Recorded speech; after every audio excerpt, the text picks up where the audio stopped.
మెల్లిగా బయటపడుతున్న ఎమాన్యుయల్.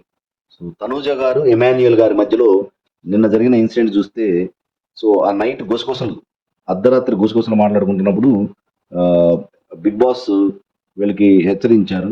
ఎవరు రీతు, కళ్యాణ్, ఎమాన్యుయల్ వీళ్ళందరూ కలిసి మాట్లాడుకుంటున్నప్పుడు బిగ్ బాస్ కూడా సో ఆల్రెడీ సజెషన్ ఇచ్చారు. సో దాంతో తనూజ గారు లేచి కొంచెం గట్టిగా అరిచింది. సో దానికి ఇమాన్యుయల్ గారు హర్ట్ అయ్యారు. సో ఆ రోజు నైటే అడిగారు. అది కొంచెం జోక్గా జోవియల్గా పోయింది. నెక్స్ట్ డే మార్నింగ్ సో ఎందుకు అంత పెద్దగా అరుస్తున్నావు, ఎవరి మీద కోపం నా మీద చూపిస్తున్నావా అని గట్టిగానే అడిగాడు. సో కానీ తనూజ గారు ఆ ఉద్దేశంతో ఏమనలేదు.